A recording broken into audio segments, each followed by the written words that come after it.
All right, Tyrion. Oh, I'm sorry, Tyrion. I have been postponing your commentary for so long. You know how life has this funny way of getting in the way of things.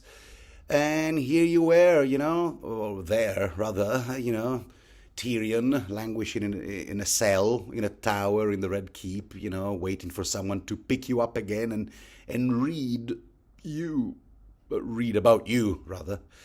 So here I am. Sorry for the delay. Okay, so let's see. Last time we saw you in Storm of Swords, Chapter 6, Tyrion 8. You had just been arrested as a suspect for the murder of Joffrey Baratheon, blah blah blah, first of his name, and right to remain silent, blah blah blah, attorney. Yeah, no, who am I kidding? You'll get no such rights. Everyone is only too happy to put you away and throw the key, or maybe see you hanging. And you're highborn. Imagine what kind of due process small folk can expect to have in this universe, So anyway, there he is, Tyrion Lannister, awaiting his fate, as it were. And yeah, so but where are my manners? Welcome, dear listener, to the rambling commentaries of an insane person online. We are reading A Song of Ice and Fire, one chapter at a time, and right now we are on Tyrion IX from A Storm of Swords. And the first visit our friend Tyrion receives in this chapter is from his uncle Kevin, who offers neither sympathy nor contempt. Kevin, he neither confirms nor denies his opinion as to whether his own nephew is either innocent or guilty. Not a great personality, this Kevin, hey? And Tyrion did say in an earlier chapter that Kevin had never had a strong opinion on anything unless his brother Tywin had it first, or something along those lines. Although I look forward to seeing this Kevin guy be better fleshed out in later books. Anyway, the news is grim. Okay, so there's going to be a trial of sorts, presided by his dad Tywin, not necessarily great news. And the other two judges being Mace Tyrell and the Red Viper, Prince Oberyn Martell. Tywin will presumably sit in the middle, to keep those two cats from scratching each other's faces. And even if Tyrion does demand a trial by combat, which did get him out of a sticky situation back in the Vale, when he was a captive in the Eyrie. Even if that's his course of action, he should know that whoever offers himself as Tyrion's champion will be facing the mountain that rides. Dun dun dun. Actual name on the passport: Sir Gregor Clegane, which wouldn't be advisable, as Mr. Clegane is not only twice as large as any man, but also one of the meanest, fiercest animals in the entire series. Although it's a tough competition, and now I guess the final lines from the previous chapter are beginning to make a bit more sense. Because in Area 12, the other Clegane, Sandor, was just saying, "I have a brother too," whatever he meant by that. But I guess the reason for that sentence to be there was simply to reintroduce the character. So now we are reminded of the existence of Gregor Clegane within the space of 2 pages and across 2 different chapters. Coincidence? I think not, Georgie boy. George R. R. Martin, that's how I address him. And so that's Cersei, by the way. Yeah, now Clegane would be fighting on Cersei's behalf because she is the accuser. It won't be representing the realm. It's not the people versus Tyrion kind of situation. No, Cersei is the accuser, therefore she's bringing out the champion. She's the one who ordered the king's guards to arrest Tyrion, so that's and she will be the prosecution, technically, bringing witnesses and so on and so forth. And Tyrion is thinking, I guess I'd better start thinking of bringing witnesses of my own, you know. Oh, and maybe Bronn might be willing to fight on my behalf again. He did it once. Volunteered, in fact, last time, first and last time so far. Which at this point, I'm confused. I mean, is Tyrion not aware that Jaime is back in town? Or he is aware, but he has also been informed that Jaime's sword hand is not back in town and never will be? And of course, being accused of regicide and kingslaying, it's not like Tyrion can walk about town. Those days are over. You know, walk around town to fetch his witnesses. So Kevin leaves him paper and quill so he can write down a list of all people who are willing to testify for him. And Kevin will go get them. Or rather, he will fetch Podrick and the latter will take care of it. So for now, the Jaime question, we put a pin on it because, yeah, why haven't we heard from him? Anyway, so, and I imagine it will be like the kind of witness testimonies that Tyrion will be searching for, combing the town for, will be more like, character references, really, kind of like, oh, no, Tyrion would never do that. He would never do such a heinous act. I mean, he's the most awesome guy, wouldn't hurt a fly, things like that. Because I don't think he can actually hope for someone to turn up and just go, oh, no, Your Honor, members of the jury, whatever. I was with him the whole time, and he never spiked King Joffrey's pie or wine. I don't think he can even count on Garland Tyrell, I'm afraid. And besides, he did pour wine into Joffrey's chalice in front of like 1,000 people. And what a chalice that was. I mean, would you like that on your mantelpiece? No, so anyway, no, he cannot count on this kind of testimony. So it better be off with a trial by combat and pray for the best. Anyway, upon leaving, Kevin says something interesting here because Tyrion goes, Uncle, or Nuncle, if you prefer, you do know I'm innocent, right? Yeah, but Kevin just goes, I wish I could believe that. Uncles are often shitty like that, aren't they, in this saga? Enigmatic, but never giving you a shred of satisfaction, I'm thinking of Aeron Greyjoy, damp hair, in A Clash of Kings, when Theon goes, yeah, well, I'm the heir to Castle Pike and the Iron Islands, Greyjoy, firstborn son and all that. And Aaron just goes, yeah, we shall see about that. What's that about? I mean, it's not for me to say. Uncles. Indeed, nuncles.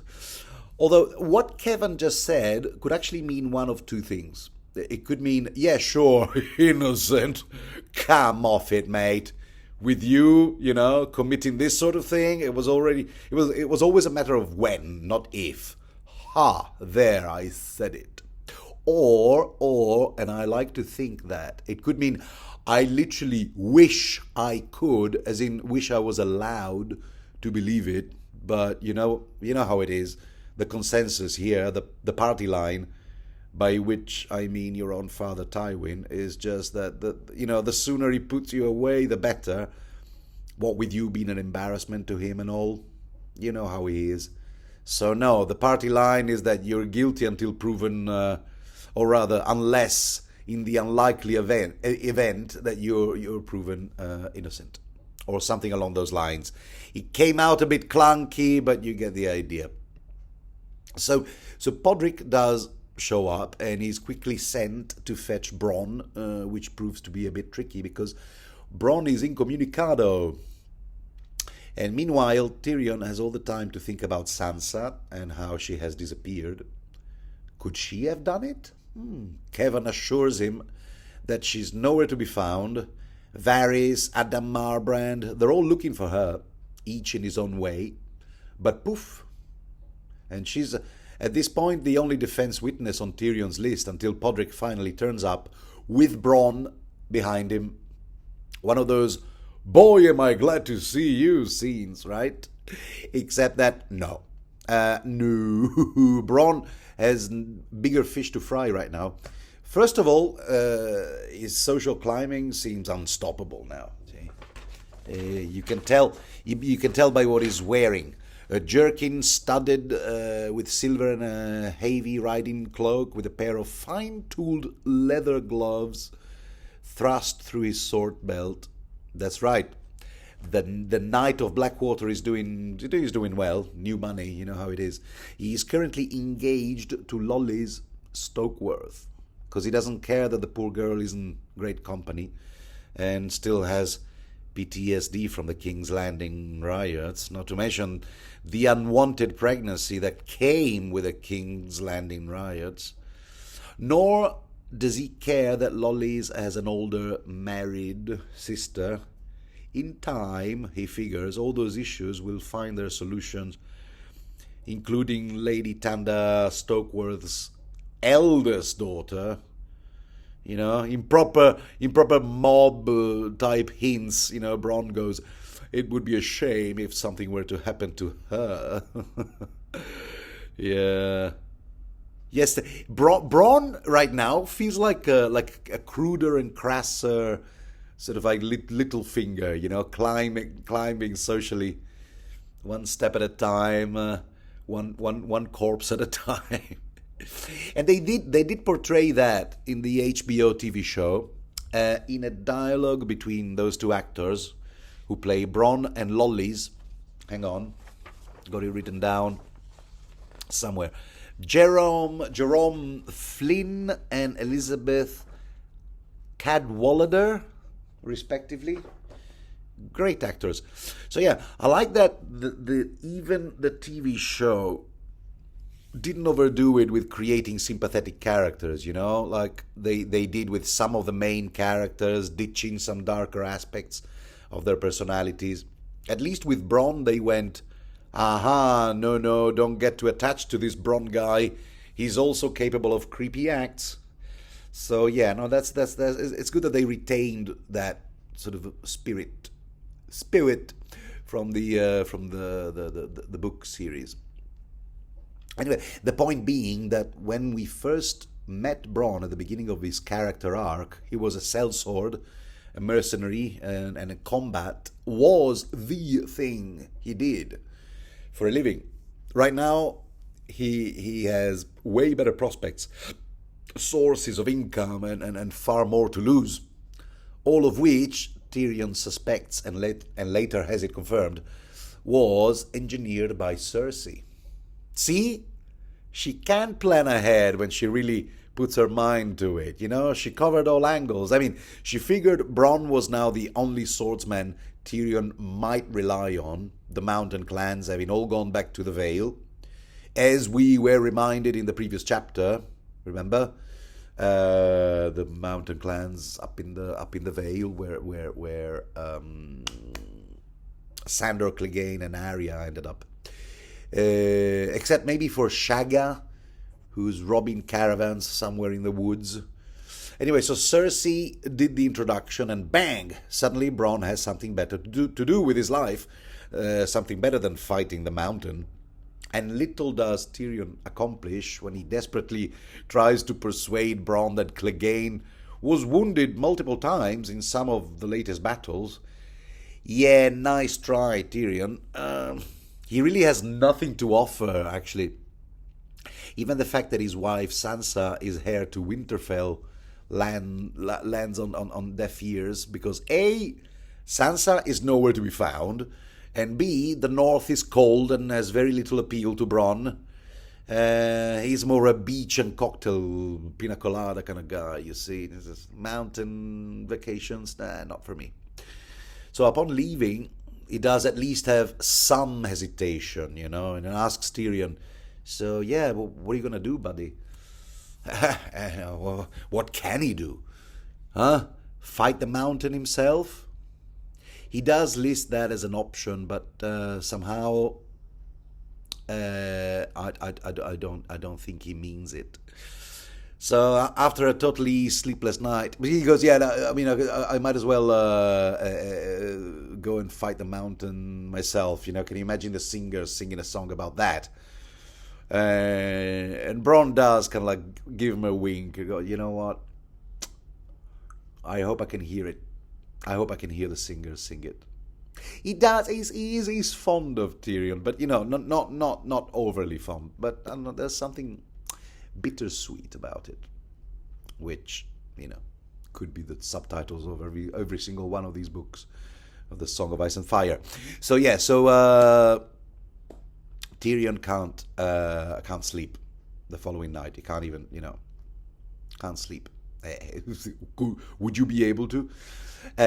So in the morning, Adam Marbrand comes and fetches him. He's the new the newly appointed commander of the City Watch, as chief of the City Watch, because it's off to the trial, and off they go. And I don't know, I sort of like this Adam Marbrand guy. He still addresses Tyrion as my lord. He does go, "Oh, you imp king slayer, come away, come along," and give him a kick up the arse for good measure. No, he doesn't do that. He said, "Come, my lord." When he explains that the reason why he's not being escorted by the King's Guard, Tyrion technically being a member of the royal family, but it's the City Watch who escort him because most of the King's Guard will actually be witnesses for the prosecution. So it's definitely looking good for Tyrion. No, I mean, it would be kind of like a conflict of interest, or I don't know. They shouldn't be. Because they shouldn't be conversing. They shouldn't be together and possibly passing each other notes or whatever. I don't know. I guess these are the procedures. The witnesses for the prosecution will be waiting in the trial room, which happens to be the throne room. Oh yeah, and again, wouldn't Jaime be one of those members of the White Cloaks, by the way, in the throne room? I mean, not as witness, obviously, because he missed the entire thing, but in the capacity of King's Guard. Something doesn't add up here, George. All right, because I mean, they booked the throne room for the trial. I said that before. Interesting choice, as that's the same place where Joffrey exhaled his last breath. And it's kind of like a celebrity trial, because hundreds have come to see it. He spots all the Tyrells up there. Tyrion spots all the Tyrells up there in the galley. And there are the three judges right there, kind of like the commission in the final scene of Flashdance, I don't know why I said that. It's not like Tyrion is going to start dancing his way out of that. I want to live forever. No, that wasn't the song. Never mind. Okay, Flashdance. You got the thing. You got the picture. But he's not going to be doing that. No. Or somersaulting his way out of the trial. No.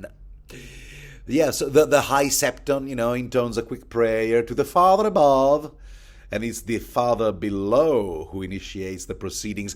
I love these Tyrion chapters because of all of those little quips you get. Earlier on, when he thought he wished Cersei had named a Kettle Black as her champion, he went, "Yeah, well, but Gregor Clegane is a kettle of a different color." Mixing two idioms. The pot calling the kettle black and the different kettle of fish, however it goes. So later on he wonders whether it was Sansa who choked Joffrey with a poison pie, but then dismisses the idea as hard to swallow. See? All of Tyrion's chapters are filled with these little plays on words. Every one of his thoughts just has to be, a smart-ass kind of thought. They're a pleasure to read, these Tyrion POV chapters.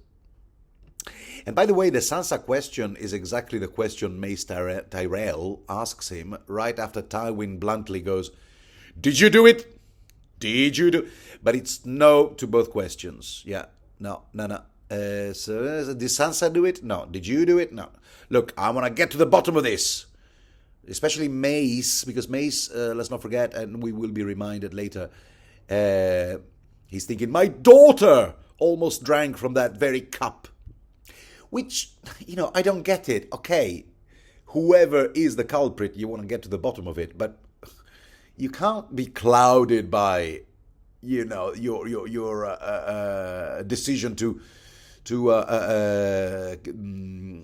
deem to view Tyrion as guilty a priori without evidence, because otherwise, you'd be in danger of letting the true culprit walk free, if there is a true culprit somewhere out there. See, I get it. You want justice, but don't convict Tyrion at all costs if there isn't enough evidence. All right. Anyway, no, I didn't do it, and Sansa, as far as I know, didn't do it either. So the witnesses are brought in, and the first is indeed a member of the King's Guard. This is where Tyrion realizes that Cersei has carefully planned the climax of witness testimonies. First Balon Swan goes, yeah, I mean, he did slap Joffrey around a bit, but between you and me, who wouldn't have liked to do that? Okay, no, better not. But can you blame him? No. But when he escaped the King's Landing riot, he slapped him around, Is this because it's all your fault? He said something like that. But he's a cool dude. Tyrion is a cool dude. I don't think he's guilty, no. But after that, the witnesses will be increasingly hostile. See, like Meryn Trant, who goes, oh, he did more than slap him around. He actually kicked the shit out of him and said he wished he'd been killed in the riot. Which, if you reread Tyrion IX from A Clash of Kings, yeah, he did do all of that stuff. So these testimonies are supposed to establish motive, I suppose. Like, yeah, he intended to whack Joffrey. Next, both Meryn Trant and Boros Blount, those two, go on to describe what happened in the chapter, in Sansa 3 from A Clash of Kings, the famous chapter. Oh yeah, Tyrion is such a rude man. He kept us from our duty of beating the crap out of Sansa Stark, right here in the throne room, and even threatened us. Of course, they didn't quite say it like that. They leave the beating part out, which Tyrion can't even contribute to the story because he's not allowed to speak until spoken to, which must be so frustrating. And then we get to the famous part when Tyrion says to Cersei, a day will come when you think yourself safe. I'm reading here and I don't remember it by heart. And then suddenly, safe and happy, and then suddenly your joy will turn to ashes in your mouth, and you'll know the debt is paid.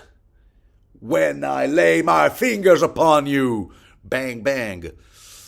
Award yourself 5 points if you caught that reference. But anyway, so now that famous threat is from Tyrion 12, A Clash of Kings.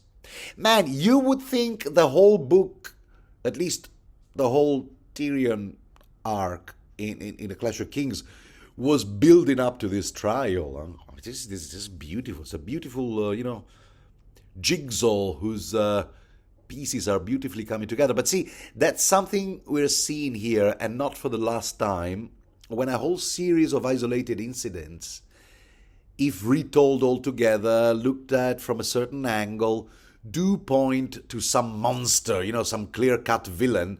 We'll see that again in Daenerys' case, but that's all I'll say about that, because I don't know if if I have I relayed my non-spoiler policy, but yeah, okay. In the off chance you might be a first-time reader, dear listener, I'll just assume that you have only made it up until the end of this chapter that we're reading right now, but no further than that. So whatever reference I'll make to other chapters and books, they will be future chapters and books. In other words, I'll be looking back and not ahead. Anyway, throughout the trial, we keep hearing praises for Joffrey. Oh, the bravest boy that ever lived. And what a lovely brave boy he was. Oh, yeah, they don't make them like that anymore, They threw away the what do you call it, the cast, the noblest boy that ever lived. And I know, we all miss him dearly. And it's really funny because there isn't a single person in the room who believes a word of that. I mean, Even the small folk who managed to attend, if there are any, I'm not sure, but on the subject of the King Landings riot, which keeps appearing in the backdrop of this chapter, those were the same King Landers who had gone out of their way to get as close to King Joff as possible so they could chuck manure, dung at him. The noblest boy that ever lived. And on the other hand, let's not forget, the highborn people who attended the wedding, who must remember all too clearly what a little shit Joffrey was in public to his own uncle, kicking the chalice around, slicing, priceless books into the size of confetti with that sword. Yeah, I mean, they were all there. I mean, they saw it with their own eyes. What a little shit that noble boy with golden curls was actually capable of being. Anyway, so the trial will resume in the morning. This first session closes almost without a single chance for anyone to say a single word in Tyrion's defense. So back in his cell, Tyrion has another troubled night. No need to wonder why. And his first wife, Tysha, keeps coming back to his mind, and the tragic end of that relationship brought about by Tywin, lest we forget. Next day is the turn of the maesters to take the stand. Balabar and Franken, remember those who performed the autopsy? And no, apparently he didn't choke. Joffrey didn't choke on a piece of pie or a pigeon. Choking on a pigeon must be a horrible death. An entire live pigeon, let's not forget.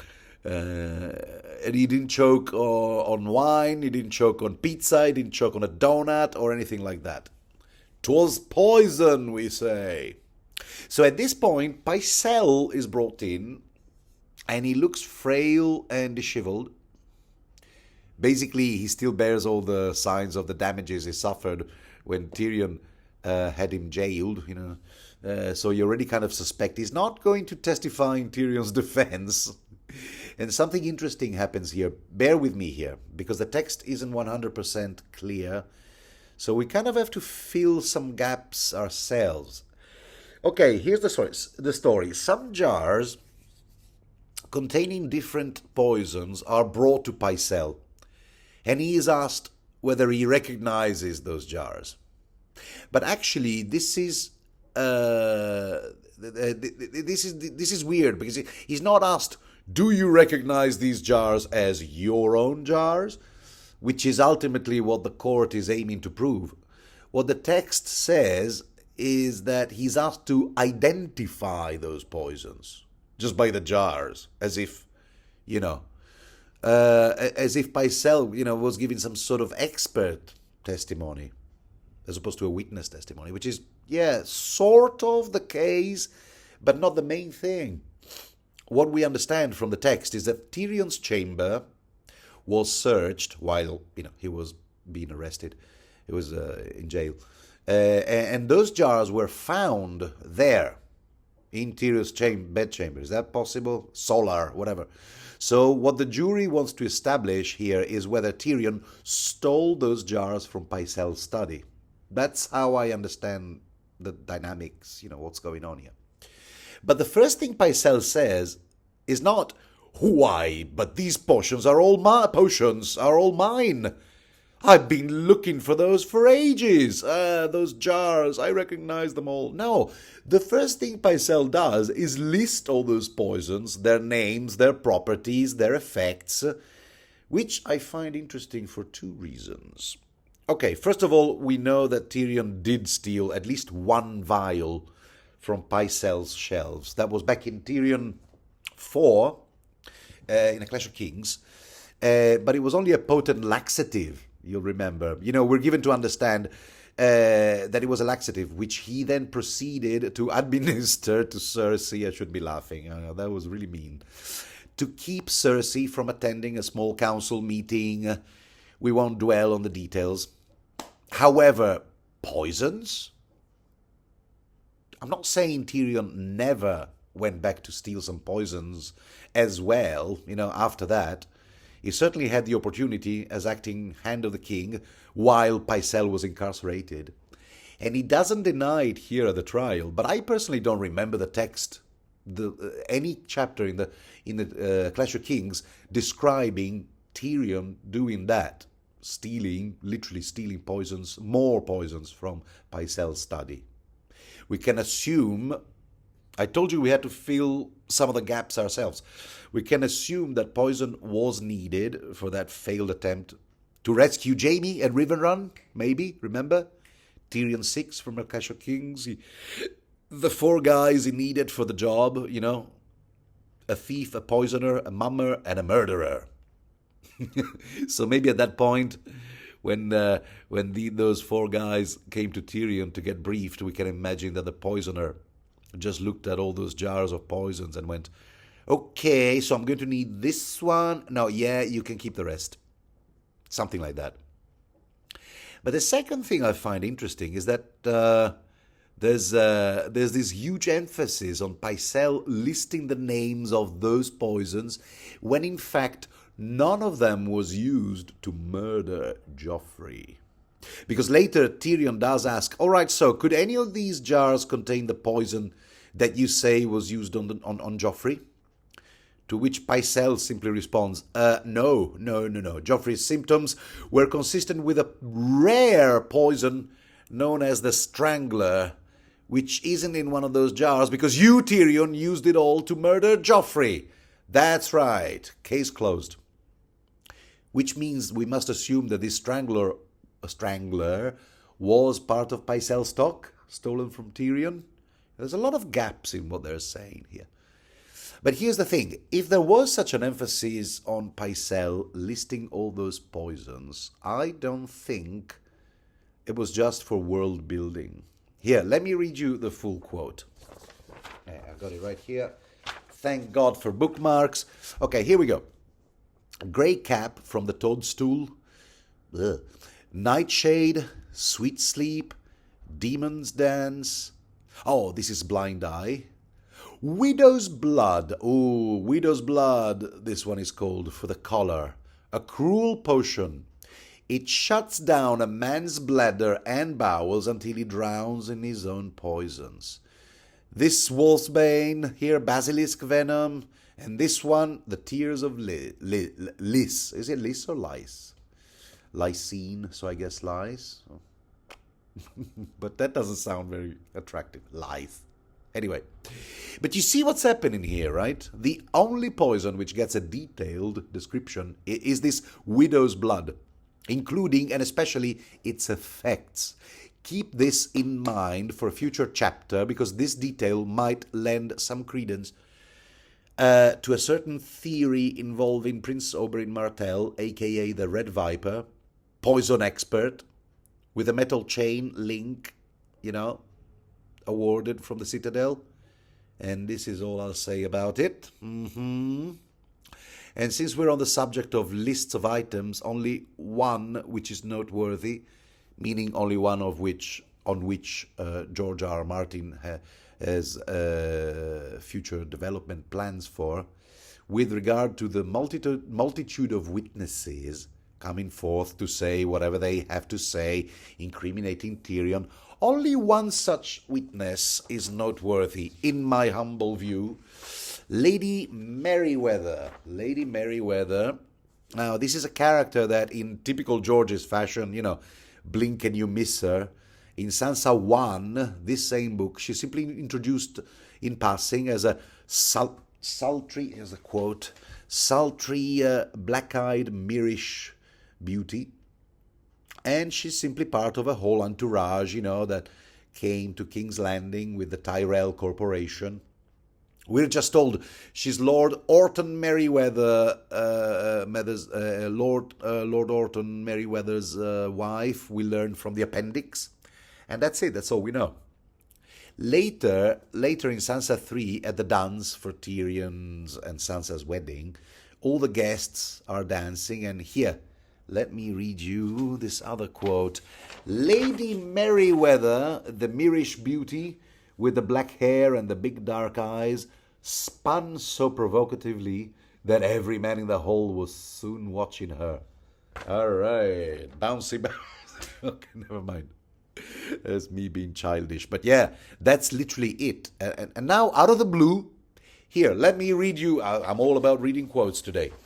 This is this very chapter, Tyrion IX. Lady Meriwether swore that she had seen the dwarf drop something into the king's wine while Joff and Marjorie were cutting the pie. And Tyrion is thinking, when did I make so many enemies? He wondered. Lady Meriwether was all but a stranger. Tyrion wondered if she was either blind or bought. Had she been bought? So yeah, really, what is Taena Meriwether after, huh? One wonders. One wonders.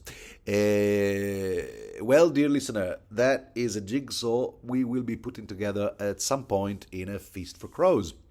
Be it as it may, after that testimony, on top of a dozen more, Tyrion gets the vibe that even Uncle Kevin is now persuaded of his nephew's guilt, you know.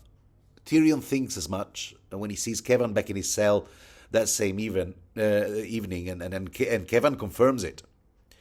He says it's the stolen poison from Pycelle's study that sort of swung him, you know.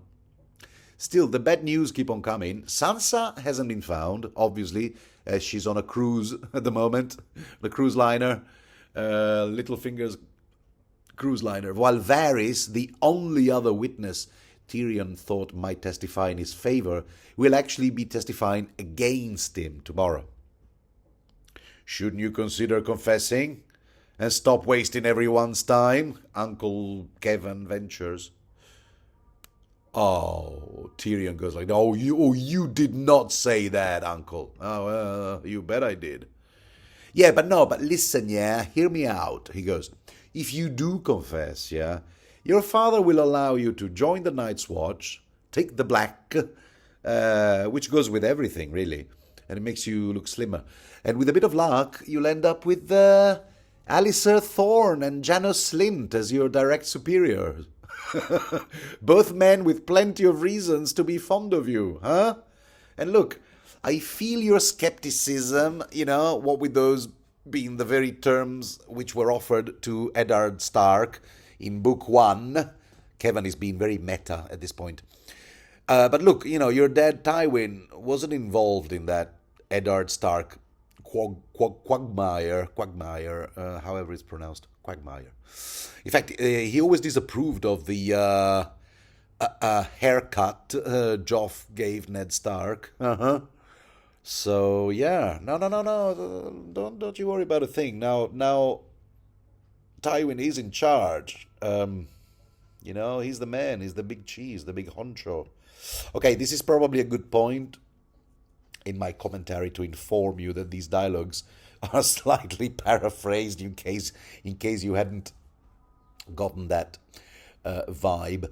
Anyway, so when Tyrion says no again, even when Kevin informs him that Mace Tyrell, you know, one of his judges, has already decided to do what he can to ensure Tyrion's head ends on a spike, you know, this is where Kevin goes on to give us a bit of a backstory on Tywin. Yeah, that's right. It is, okay, some bits and pieces we already knew, because Kevin's ultimate point is, hey, look, you know what? Tywin is a hard man, granted, but he's had to become as tough as nails, you know, because it fell upon him to restore our house's credibility after the embarrassment our father Titus caused us, you know. So with regards to the whole story, you know, as I said, we caught some glimpses here and there. There's this quote earlier on from Tywin in Tyrion VI, when he goes, I was made to suffer my father's follies, I will not suffer yours.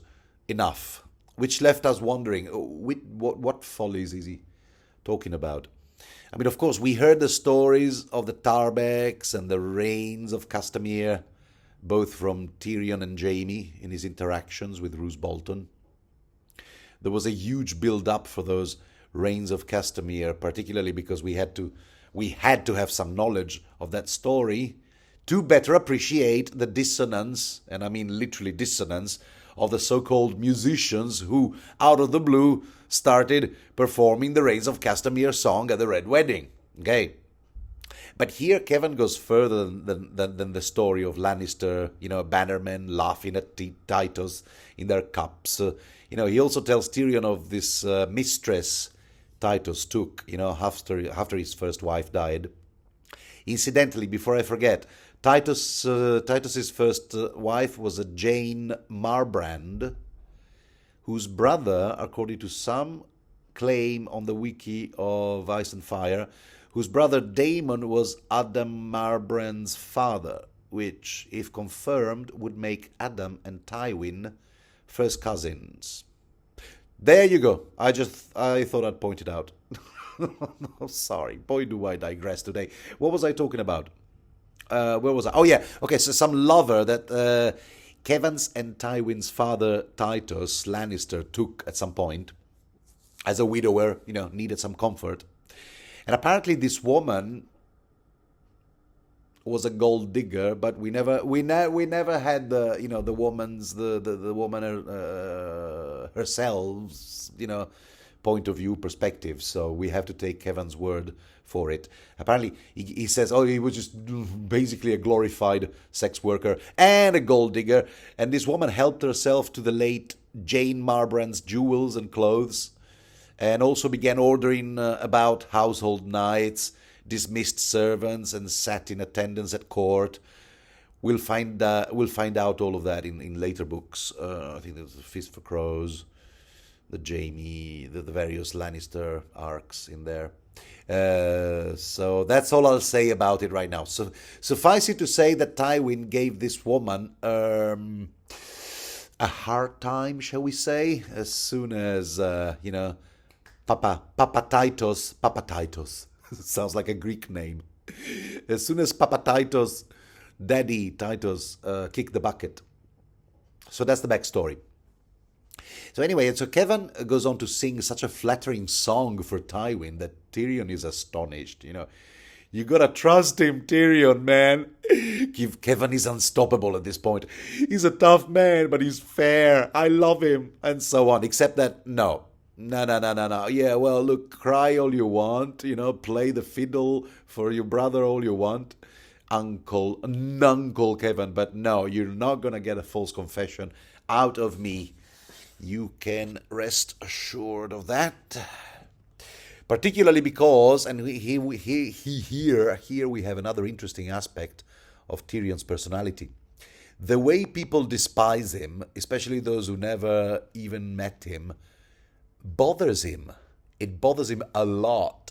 Never mind posterity, who will spend the next 1,000 years calling him Tyrion the Kinslayer if he does sign a false confession. And he just won't have that.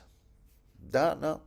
Anyway, so as per schedule, or schedule if you like, Varys, Lord of Whispers, Spider, whatever, takes the stand at the trial of on the next day. And when he does, he makes Tyrion regret not having his head chopped off when he had the opportunity, as End of the King. Although really, when he did have the opportunity, Varys never gave him any cause to want him to get rid of the Master of Whispers, who, quite the opposite, proved a very useful tool for his schemes, In fact, he was honest enough to let him know at the time that if he was forced to choose between his loyalty to Tyrion and his loyalty to the crown, say to Cersei as Queen Regent, he wouldn't hesitate between the latter. I mean, it's all there in black and white. Gentle listener, Tyrion 7, not that long ago. Here, let me read you this other quote. I have served you loyally. This is Varys to Tyrion. I have served you loyally, but I must also serve your sister when I can. How long do you think she would let me live if I were of no further use to her whatsoever? I have no fierce sellsword to protect me, no valiant brother to avenge me, only some little birds who whisper in my ear. Interesting. With those whisperings, I must buy my life anew each day. There. And now the day has come, indeed. And when he does take the stand, he holds no punches. Okay, first he claims that Tyrion schemed to part Joffrey from the Hound's protection and had spoken to Bronn of the benefits of having Tommen as king. Now, if you at this point are wondering what the hell Varys is talking about, well, that's what I'm here for, dear listener. Okay, first, scheming to part Joffrey from the Hound's protection, that's really bending the truth there, because all Tyrion wanted to do was slip Joffrey into a brothel, Chataya's, to be precise. And let's remember that name, because it will be mentioned again before the end of this chapter. He wanted to schlep Joffrey into a brothel to sweeten the boy, in his own words. Okay, granted, he chose his words poorly, because he said... Here, let me read you the quote from A Clash of Kings, Tyrion 8. This is where Tyrion says, "The dog is never far from his mother's heel." The dog is never far from his master's heels, huh, Varys? But all men sleep, and some gamble and whore and visit wine sinks as well. To which Varys replied, "The Hound does all these things, if that is your question." "No," says Tyrion, "my question is when." And Varys, "My lord, a suspicious man might think you wished to find a time when Sandor Clegane was not protecting King Joffrey. The better to do the boy some harm." And Tyrion, "Surely you know me better than that, Lord Varys. Why, all I want is for Joffrey to love me." So that's how it... later on, you know how these so-called facts... get spun beyond recognition in this universe. Later on in Tyrion 12, still from A Clash of Kings, none other than Cersei turns to Tyrion and goes, "Varys says you mean to take the Hound from Joffrey." So, you know, that's the only nugget of truth that everybody remembers, but not the context. So there you have it. As for speaking with Bronn of the benefits of having Tommen as king, it was actually Bronn who suggested it. Again, from A Clash of Kings, Tyrion 9, Bronn goes, and this is within Varys' earshot, Bronn, referring to how problematic Joffrey can be, he goes, ever think how easy life would be if the other one had been born first? You know the one I mean, the weepy one, Tommen. Seems like he'd do whatever he was told, as a good king should. And truth be told, Tyrion actually did say to Bronn, "I could have your head off for saying that." But Varys doesn't mention any of that, so you can imagine how frustrating this must be for Tyrion, who's not even allowed to speak. And by the way, yes, if you remember that earlier on, I mentioned the fact that Tyrion did question Maester Pycelle. Could any of those poisons have been used for what you accuse me of? He did speak out of turn, and he was reprimanded for that. He was told, "Don't shut up!"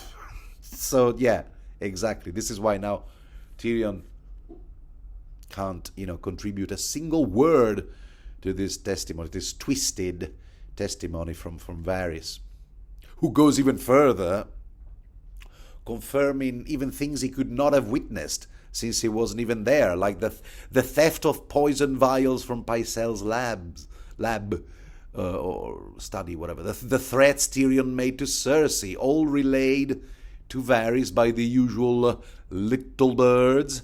When Prince Oberyn, asks Varys how he could possibly be sure that all that stuff happened if he wasn't even there. Which really tells us two things about this saga. A, at this point, the identity of these little birds seems to point more and more to servants, because who else could have been present in both occasions? And B, well, apparently hearsay is admissible in court in this universe. Well, there you go. The court will reconvene the next day, so tells us Tywin Lannister, because Cersei has another surprise witness. Aha! The old surprise witness ploy. Yeah. award yourselves 5 points if you caught that reference. Yeah, right. It's a surprise that awaits us in the next Tyrion chapter, because this one concludes with a final visitation, this one from none other than Prince Oberyn Martell. That's right. The prince comes and goes as he pleases, even in the capacity of one of the judges, as one of the judges. And who cares if that's a breach in protocol and it might displease Tywin? So at this point, the two have an interesting exchange. At first the Red Viper just abruptly asks Tyrion, "So did you poison Joffrey?" I apologize for the noise in the background. My cat has decided to rip his toys apart. Is it because he wants new ones? Anyway, so the Red Viper. "So did you do it? Did you?" Everybody keeps just it's a new form of greeting. "Hi, did you kill Joffrey?" To which, interestingly, Tyrion just goes, "No. Did you? Expert poisoner, complete with an evil chemistry ring, awarded at the Maester's Citadel, and who happens to be, which I think is a silver, right? Silverling. Silverling sounds like one of those ferry companies, ferry boat companies. Will you stop? Oh God, it's hopeless. I'm sorry, dear listener." Oh, for God's sake, he has chosen the noisiest possible toys. Yes, so Red Viper, expert poisoner, complete with a certificate from the Citadel. Yeah, it goes by the nick Red Viper, surely for a reason. Did you kill Joffrey? This is interesting. These little facts might be important later, especially as far as that certain fan theory is concerned, which I mentioned earlier. And then Oberyn goes, "Hey, remember when you welcomed me at the city gate and you said I should visit that brothel, Chataya's, if I wanted to have a bit of a hanky-panky with a blonde woman? Guess what? I actually seem to have found my blonde woman." And this is interesting, actually, because Tyrion goes, at Chataya's. No, at Chataya's, I actually had the pleasure of spending a night with a different type of woman. Her name, I forgot her name. She's terrific. If it wasn't for those scars on her back. So we realize that it's Ayaya. He's talking about Chataya's daughter, who unfortunately was whipped. I mean, apparently those scars aren't, healing anytime soon. I mean, they will be there for life. The cat is driving me crazy. So yeah, Alayaya, poor Alayaya. No, I said no. I didn't. That woman is terrific. If it wasn't for those scars on her back, but I was talking about a different blonde woman that almost literally fell on my lap. This particular blonde woman is not on Chataya's payroll. That it's your sister I'm talking about. That's right. I, the Red Viper, like to speak in riddles. Yeah, marriage might be in the cards in exchange for, in exchange for your head, basically. Didn't I tell you, Cersei has covered every possible angle. Buying the judges, buying the sellswords, buying them off, yeah. So now Tyrion is thinking, oh, great. So now all 3 judges out of 3 have a reason to see me convicted. Man, it's really looking good for me, huh? But Oberyn is all like, nah, mate. Now, hold your horses. Who said I want to... What is it you're drinking anyway? Arbor Gold? Oh, Tyrion, what am I going to do with you? It's Dornish wine you should be drinking. You should have you should have Dornish wine with this sort of canapé you're feasting on. All right. Pour us a cup of that grape juice, will you? It's all right. What was I saying now? Oh yeah. No, who said I have any interest in marrying your sister Cersei? In fact, tell you what. How can I put this? I would rather die from 100 scorpion stings, like the story, the good Lord Tyrell in the history books. You know the fella. appointed as governor of Dorne by Daeron Targaryen, except that little did he know that the Dornish had a little prank in store for him. When one night in his bedchamber he pulled the rope that would signal for a wench to come to his bed, 100 scorpions fell from the canopy instead. Oh, our sense of humor back in Dorne, I swear. Anyway, long and convoluted way to say that no, I'm not interested in marrying Cersei, given my hatred for the Lannisters. No offense meant. Present company excluded, whatever. Anyway, so this is the second hint that Oberyn gives us that, yes, he's a poison expert. And if it weren't for Cersei's accusation against Tyrion, Oberyn himself might have been accused of the murder, because he came to King's Landing demanding revenge, you see, or justice as he calls it. And of course there's a second motive which the Red Viper lays out plain and simple. With Joffrey out of the way, it's now his sister, Joffrey's sister Myrcella, who should inherit the throne, not Tommen. You see, back in Dorne, he says, back in Dorne, we don't go by that nonsense, you know. The living firstborn offspring inherits only as long as is the male firstborn, you see.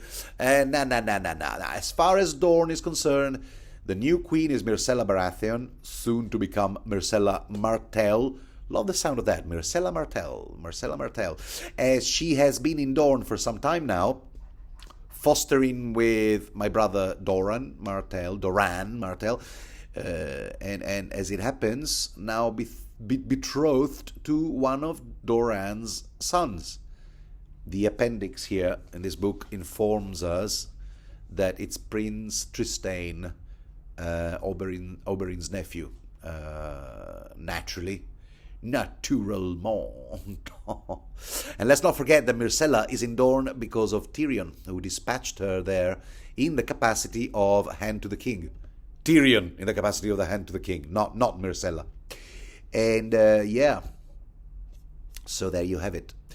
And anyway, at being reminded that Dornish law doesn't apply here, Oberyn just shrugs the whole thing off. He goes, here, let me read you this quote. Tywin may indeed crown Tommen here in King's Landing, which is not to say that my brother may not crown Myrcella down in Sunspear. Interesting plot development which will be picked up in A Fist for Crows. But no, here Oberyn continues. Will your father make war on your niece on behalf of your nephew? Nah, I don't think so. Will your sister? Do you know what? Perhaps I should marry Queen Cersei after all, on the condition that she supports her daughter over her son, which would deliver a piece of the action, a slice of the pie, piece of the kingdom, of the crown, of the throne, onto the House Martell's lap, rather than Tyrell. That's interesting. Do you think she would? Yeah, he goes, do you think your sister Cersei would support her daughter over her son, her older daughter? Which actually, you know what, she might actually. You know, the novel notion of a queen of the 7 queendoms might actually appeal to Cersei, as it would lend more authority to her own position as queen regent, queen mother, queen bee, whatever. In fact, Tyrion stops and thinks that yes, if Dornish law did apply around here, then Cersei and not Jaime would be heir to Casterly Rock, as she is technically the firstborn. She's the firstborn by a few minutes. She's the very firstborn offspring of Tywin and Joanna Lannister. This is where we first learn that fact, that Cersei came out first. And I'd better make a note of that, because this is where we first find out that both Tyrion and Jaime are Cersei's younger brothers. Or Volonkar,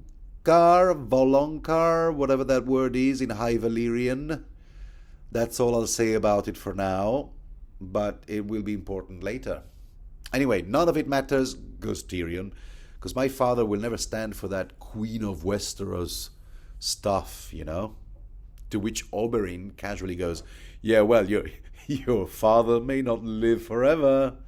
And this, dear reader, is like the third hint that seems to validate that famous fan theory, which I'm not allowed to discuss here because spoilers, particularly because George here emphasizes how what Oberyn has just said, something about the way he said it made the hairs on the back of Tyrion's neck bristle. No, how about that? I can't say too much, but what the heck, gosh darn it, and gee whiz. I'll tell you what, okay? It's only a minor spoiler, and I'll give you the time to cover your ears, okay? If you don't want to hear it, for literally 5 seconds. Are you ready? Cover your ears for 5 seconds in 3, 2, 1. Okay. Did Oberyn come to King's Landing with the intention of poisoning Tywin Lannister? There, done. See? There, I said it. If you didn't hear it, that's fine. I didn't spoil anything for you. But that's how the theory goes. Okay. Anyway, this is where Tyrion realizes that Oberyn is really after vengeance or justice and wants the names of the culprits. Yeah, we knew that, but not just those who committed the atrocities against his sister and nephews, but especially the names of those who gave the order. And whatever cock and bull story Tywin had concocted, to keep him quiet, Oh, it was Amory Lorch who did the deed, he acted alone. We never gave him any order. He's always a bit screwed up in the head, what can you say? Always a bit heavy-handed. And then, and where is he now? Yeah, well, he was eaten by a bear at Harrenhal. Bart the bear. Look it up. Yeah, he was. The bear was called Bart. It's a famous bear in Hollywood. Yeah, so he was eaten by Bart. Yeah, oh well, la-di-da. Yeah, Oberyn isn't buying none of that, and this is where Tyrion goes, all right, I'll give you this nugget, yeah? Okay? There happens to be another culprit, and he happens to be Cersei's champion in that trial by combat thingy that I demanded. Yep, the one and only Sir Gregor Clegane. Yes, you're looking for the murderer of your sister. That's him. There. So now you know. And yet, somehow, Tyrion stops short of incriminating Tywin. Go for it. Instinctively. Couldn't bring himself to doing it. Go figure. No, but he says, yeah, well, look, if you want the truth out of my dad, why don't you ask him yourself? Maybe at recess, in coffee breaks during the trial. You are, after all, sitting next to each other all day. Me, I was only a child, and my mailing address was Casterly Rock. Which reminds me, once again, isn't there some other Lannister finally back in the Red Keep who was there when it all happened? And by the way, since I'm talking about Jaime again, why haven't we seen him in the throne room as commander of the King's Guard and with the hand of the king acting as an interim king of sort? Shouldn't Jaime be at the trial day in and day out? I mean, I know that the very next chapter is a Jaime POV, but why hasn't he been mentioned yet? Although, if Oberyn did question Jaime, I don't think Jaime would be very forthcoming. First of all, if for no better reason, because he might have heard that Cersei has offered to marry Oberyn, and I don't think that would go down well with Jaime, boy. Anyway, be it as it may, Oberyn has another idea in mind. He goes, no. He goes, no. I won't ask Tywin. No. What I will do instead is I will interrogate Clegane himself. Whoa, I got carried away there. It will be an enhanced interrogation, in CIA parlance for torture. And Tyrion just goes, aha, yeah, good luck with that. I mean, what situation can you possibly imagine where you might be able to corner the mountain, threaten him with some sort of weapon, ideally in front of witnesses? Oh, that's right, the penny drops. Well, it doesn't actually happen that way, but yeah, that's right. That's how it's revealed. With the revelation that the Red Viper will be Tyrion's champion in the trial by combat, the chapter ends. Wow! What a chapter. Claustrophobic at first, but with a hint of hope at the end. Not to mention something to look forward to. If you're a first-time reader, I envy you. I envy you. Because you will get to see a fan-favorite character, Oberyn Martell, up against one of the most loathsome characters in the saga. So far, anyway. Alright, so, yeah, okay, well, see you next time. Feel free to listen to the next commentary, Jaime 8, or skip straight to Tyrion 10, you know, the next Tyrion chapter, or feel free to do none of the above. It's a free world. It's a free realm. And if you enjoy this sort of content, don't forget to do all of the things that regular people like you and I do under the circumstances. And I look forward to talking to you again. Bye.